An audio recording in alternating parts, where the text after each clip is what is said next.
listening to Just My Show, your number one source for pop culture. Here's Eric. This is pretty much your first major acting role. How did you land the part on the show? I think I was 17, or maybe I just turned 18. Came out from New York and was working in construction for about 2 months. And without any real acting experience at all, went on an audition. And it's still a mystery to me to this day how I got that job. I would have to give credit to Bruce Paltrow, who saw something. I certainly wasn't acting. I mean, I think he saw something just in my nature that he thought would be right for the part. So Jackie Cooper was the director, and they cast me. They did a test where at one point it was down to like all the final guys, and they brought us all to a basketball court, which of course I was dreading because I really was not a good basketball player. I was a high school wrestler, which is totally opposite end of the spectrum. And I think in the pilot they actually even had, the coach had a line, he said, "You shoot like a wrestler." I think they did that to help me along. And so I got this job on this show, which lasted, 3+ seasons. So was that a problem? I would have to say it was because of Bruce. I would have to give credit to Bruce Paltrow for putting that entire cast together. Well, tell me first about Bruce, because some people may know Bruce Paltrow is Gwyneth Paltrow's father, but he has had a number of hit shows. He was really the real genius behind this, isn't that right? Bruce Paltrow was the greatest producer I ever worked for. I have to give him credit for putting me in the business both as an actor and a director. He started me on The White Shadow as an actor, which he created, that show when he was in his early 30s. And then he went on to do St. Elsewhere right after that for about 8 seasons. And then he was very successful with other shows. And he was his greatest, one of his talents was finding great writers. And he himself was a terrific writer, but he managed to, if you really look at the lineage from those shows, you'll see some of the best writers in television today, working today. John Falsey, Josh Brand, Tom Fontana, John Tinker, Mark Tinker, Ed Zwick, I think was even writing for us. A number of writers, any number of writers, and they've all gone on to do very well in the business. So you must have, you mentioned you hadn't played a lot of basketball. Was that a problem for you in first of all, in shooting the show, and then also you guys must have played a lot of pickup games in the downtime, I would think.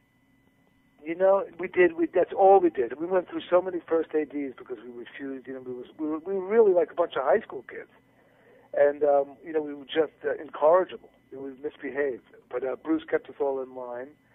If you were screwing around on set, he would take your line and give them to somebody else and send you outside. But I could not play basketball. I mean, I was okay. I was an athlete, but so they wrote to it. I wasn't one of the starters. They just put me in as an enforcer from time to time. But they, like all good writers, they write to your strengths and weaknesses. How important to the writers was the look of reality in the basketball scenes? I think all the details. Let me see how I want to put this. It was very important for us to be realistic. We had a technical advisor. We would rehearse the plays over and over again, and it was we actually had a gym that was built a full size, not full size, but on a stage at CBS, a 3-walled set with the bleachers and everything, and so we would have rehearsal times. It was very specific. I learned a lot about basketball in 3 years.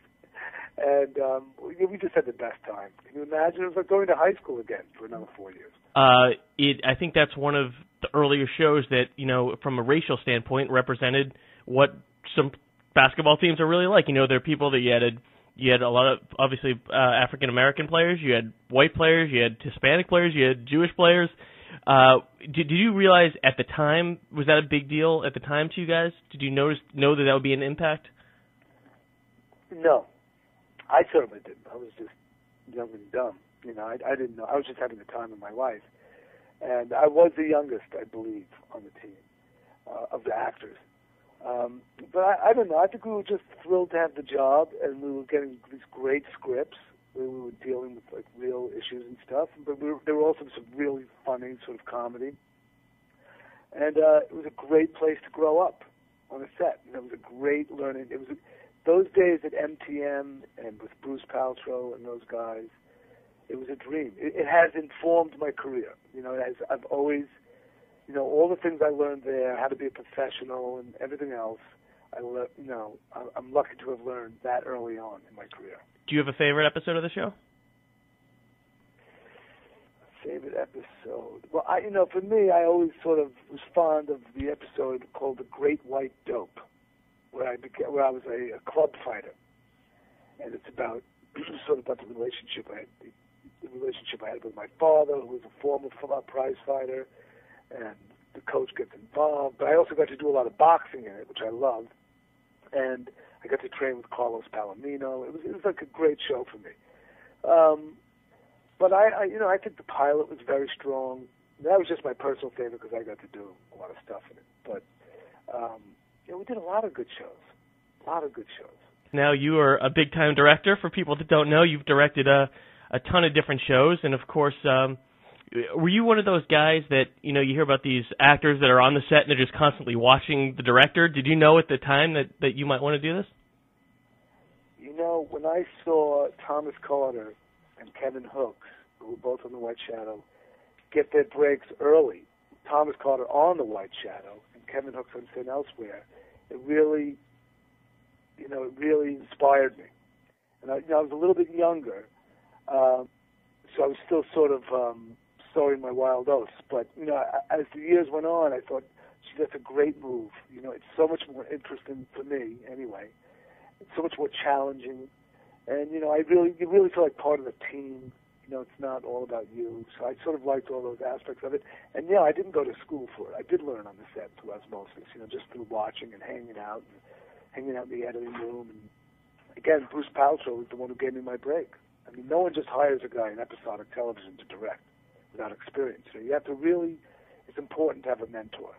For more, go to www.justmyshow.com.